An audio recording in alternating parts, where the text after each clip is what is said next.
All right, I'm here with my September wrap-up in a timely fashion. Hey y'all, this is Tasha. Welcome back to Amazing Reads. Today I'm here to do my September wrap-up. September was an interesting month.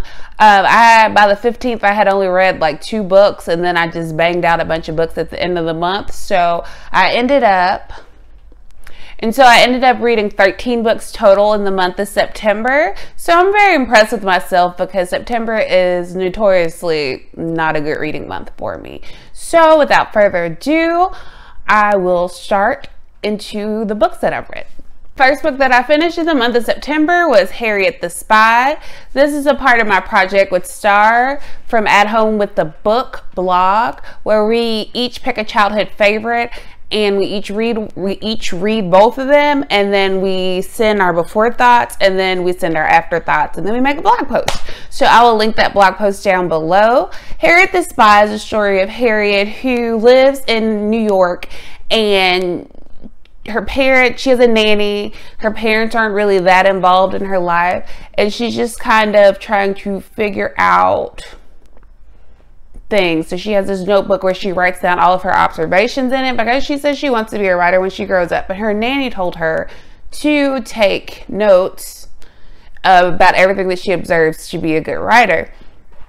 Well, somebody finds her notebook, and then that causes a lot of problems within her class, and then her nanny leaves, and so she has all these big life changes that happen, and Harriet has to deal with them. Harriet is extremely unlikable. Like extremely, but and this book is hella dated. I think this book was written in the mid-60s, so there's some word usage and some things that you're like, ugh. But overall, I know that I really enjoyed the movie. The book was fine. It wasn't fine. I gave it 2 stars. I just really didn't enjoy it. I went ahead and finished it. I don't think Star even finished it. Because she hasn't finished either one of the books that I gave her to pick. But I'm hoping this month in October that she'll like the book that I picked for our childhood favorites. But anyway, this is Harriet the Spy by Louise Fitzhugh, and I gave it 2 stars. The next book that I read as a part of the Black Romance Caucus, which is a book club that I'm involved in, it was Love in the Time of Corona by Rilzy Adams. This is a story of a couple who they are the wife has filed for divorce from the husband, I'm trying to remember, and they are still living in the same apartment, and then after a mediation they both contract corona, and so they're trapped in this apartment for the next 2 weeks with each other, and then it's them falling back in love with each other and all of that. This was okay. I gave it 3 stars. This is my first Rilzy Adams, and from what I heard from the group, I shouldn't have started with this one. I should have read one of their other ones, but that's okay. I mean, it was fun. It was fun to discuss it with the girl. Well, not the girls. It was fun to discuss it with the group, and I really, really enjoyed talking about it, and I will check out more Rilzy Adams, but this is just a novella, about 100 and some pages. I read it. It was fun. The next book I listened to on audio while I was repainting the house. My house is still in shambles. But anyway, I listened to this on audio on the recommendation of one of my friends who had started it and said that she really liked it. And that is The Vanishing Half by Britt, Bennett.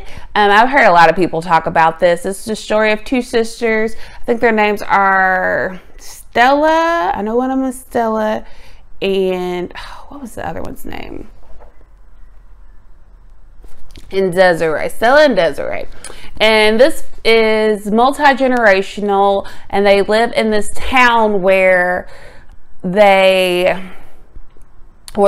in the town is light-skinned and could pass for white. One of the sisters marries a dark-skinned black man. Another sister marries a white man and is passing for white her entire life. We follow the sisters at the beginning, and then we follow the daughter of Desiree, who is dark-skinned, and she comes back to this town, or Mallard, where everybody's light-skinned, and then she comes across Stella when she's in LA, and she has a trans boyfriend, and it's just, it's such a good book. There's a lot in here to unpack and to think about.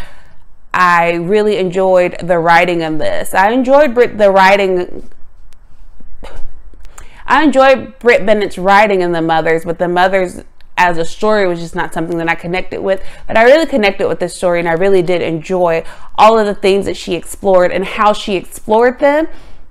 Of course, there's talk of colorism and race, and then, like I said, the boyfriend was trans, and there's just a whole lot to unpack in here, and about coming home and family and what would you do for your family.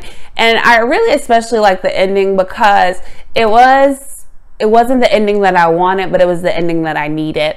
All the praise and hype that you hear about this book is definitely worth it, and this is definitely an excellent audiobook if you were looking for one to listen to. It was quick. I was engaged the whole time. I fell in love with the characters. I really, really love this book.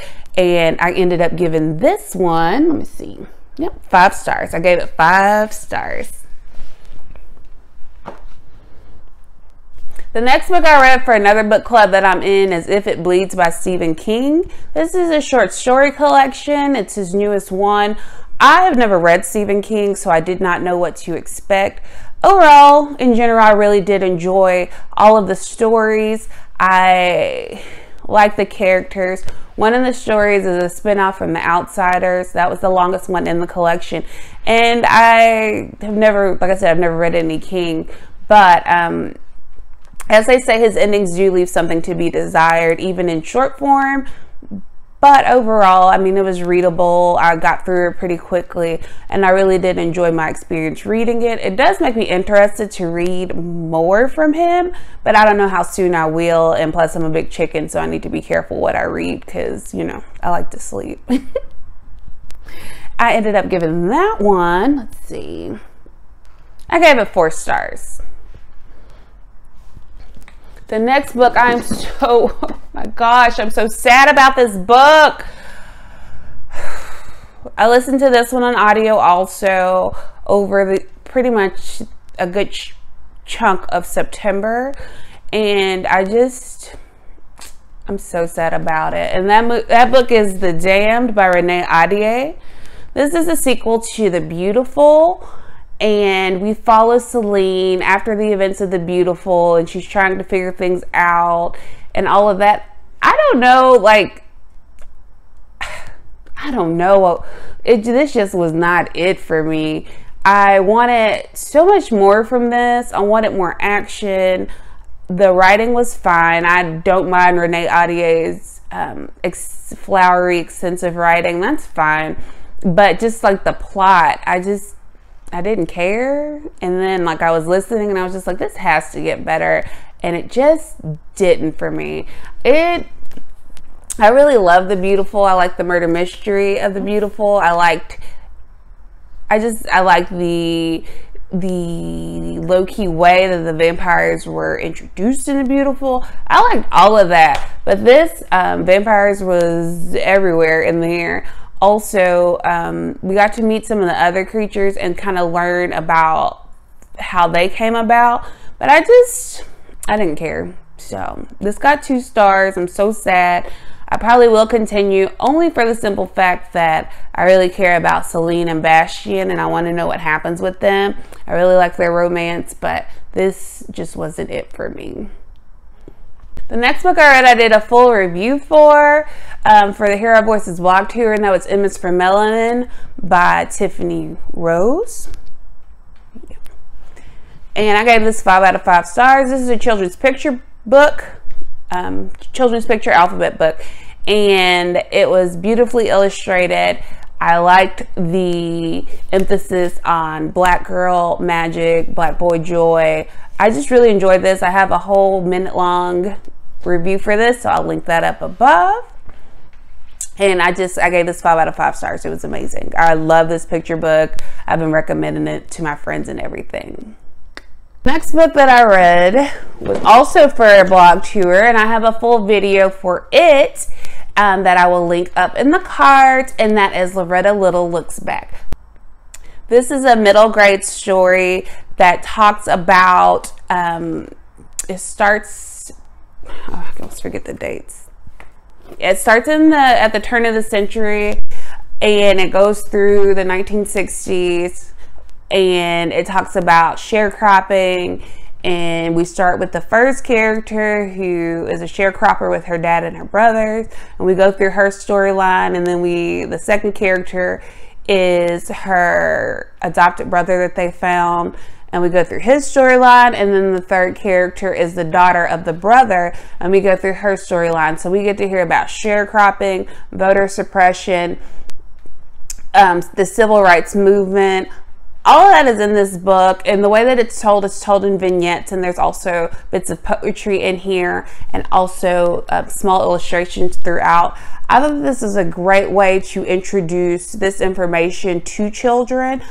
I thought that it would be, it's not dumbed down, but it's told just straight facts of what happened, even though like it's a fiction book, but it would open up a lot of discussions that I think people should have with their children about the history that they're not often taught. This one 4 stars overall. I'll link the video. Definitely recommend, definitely would say to pick this up.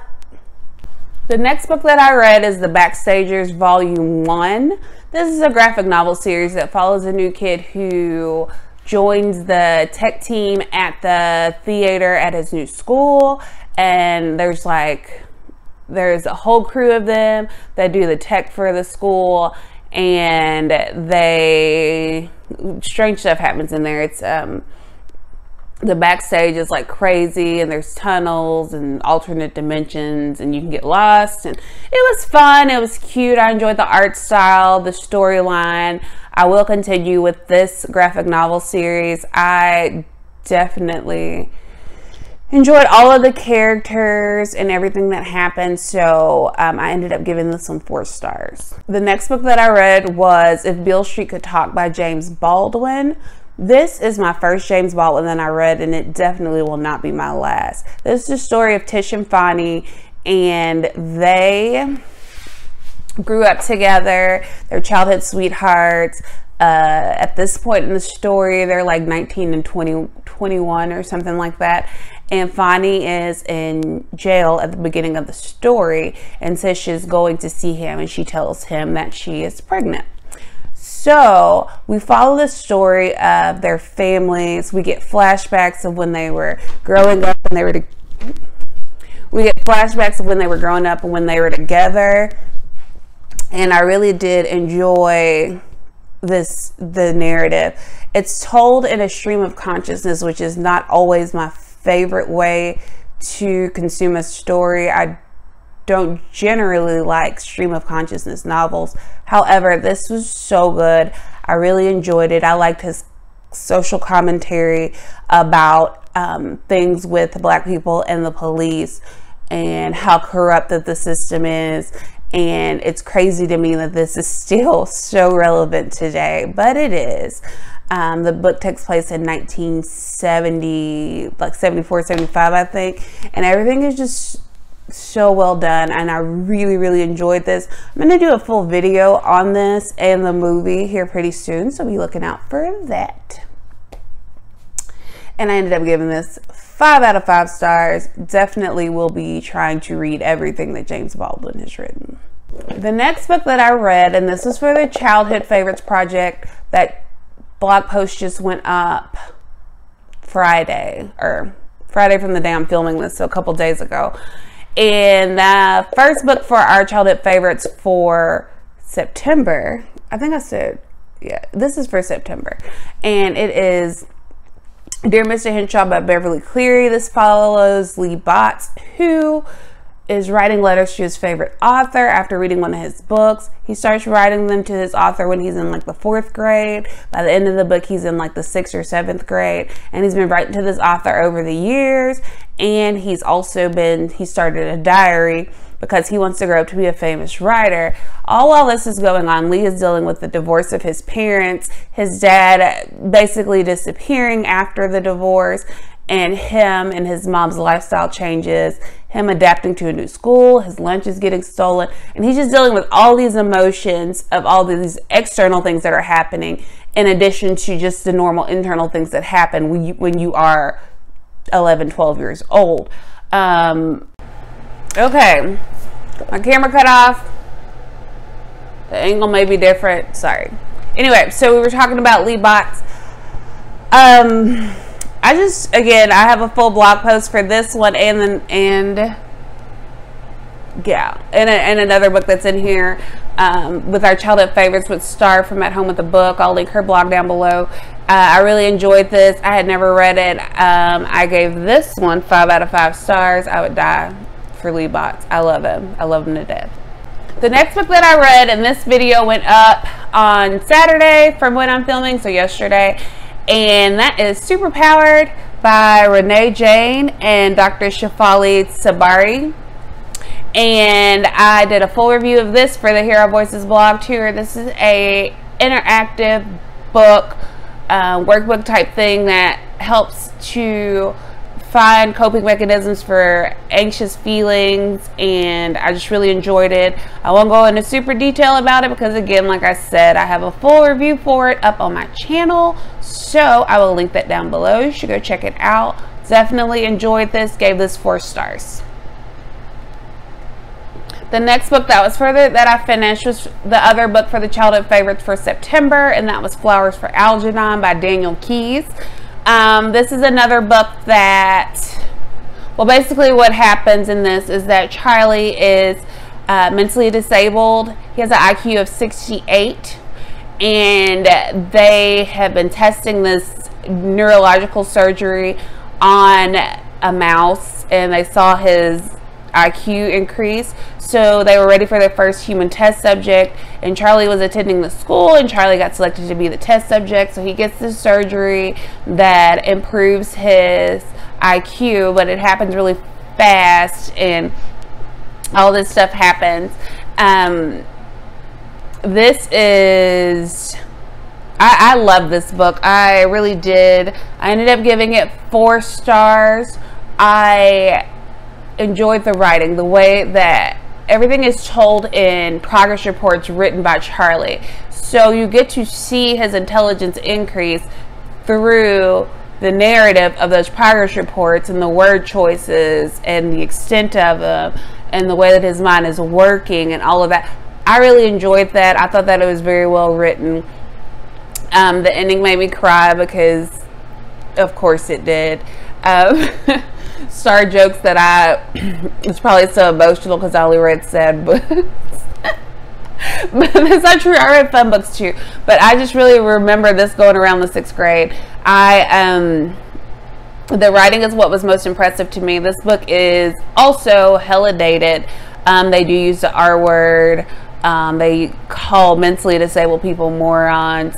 It's cringy reading it now because, like, who would talk to someone like that? It showed human nature and how we treat people with mental disabilities. I've seen it still happen today. I'm glad that we've made all the progress we have, but we still have a long way to go. The way that he was a joke, the way that they didn't, the discussion of him not being a whole person because his IQ was low. What it's like to gain a wealth of knowledge all of a sudden when you just really didn't know anything. And it was just amazing to see Charlie navigate through all of those things. I loved it. I gave it, like I said, 4 stars. I'll link the blog post down below because it just went up. And I definitely, if you can handle the dated language, I would say go ahead and read this. Final book that I read by the pressure of book Twitter, I read Kissing the Coronavirus. I gave it 2 stars. It's ridiculous. It's absolutely ridiculous. So we're with a scientist who's been in isolation and all she can think about is getting laid, and she doesn't want to sleep with her colleague who's the only one left after everybody else got coronavirus. And then something happens, coronavirus comes to life. Absolutely ridiculous, but it's only 16 pages, so like if you can get it, I wouldn't pay money for it, but if you can get it or flip it through Kindle Unlimited, you might as well. Like I said, it's only 16 pages. Absolutely ridiculous. You're gonna end it and be like, what did I just read? Can I have my minutes back? But It's exactly what it says. So that is the 13 books that I read in the month of September. Overall, when I finally started reading again, I enjoyed everything that I read, but man, that slump, man, really got to me, but that's okay. We'll try again next year.